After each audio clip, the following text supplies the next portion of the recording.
Day 3 of explaining a player role for 15 days. আজকে আমরা যে প্লেয়ার রোল নিয়ে কথা বলবো সেটা হচ্ছে সুইপার কিপার। আর আমরা যারা ফুটবল ফ্যান, সুইপার কিপার শুনলে আমাদের সবার মনেই ম্যানুয়াল নয়ের কথা সে সবার প্রথমে। So what is sweeper keeper?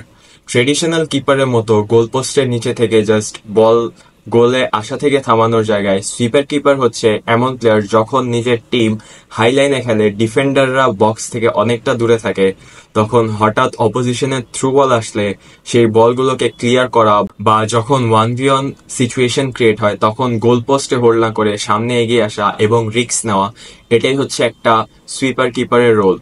একটা সুইপার কিপারকে অনেক সময় দেখা যায় যে ডিফেন্সের যে বল ক্লিয়ার করার কথা, ডিফেন্স না থাকলে সেই অ্যাবসেন্সে সেই বলগুলো ক্লিয়ার করে।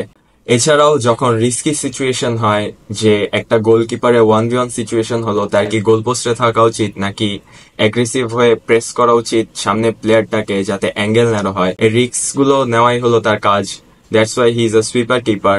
আর এই রোলের প্লেয়ার বললে অবভিয়াসলি আমি যেমন বললাম ম্যানুয়াল নয়ের কথাই আমাদের সবার মনে আসে। এছাড়াও মডার্ন ফুটবলে Alisson Becker is considered a sweeper keeper and a shot stopper.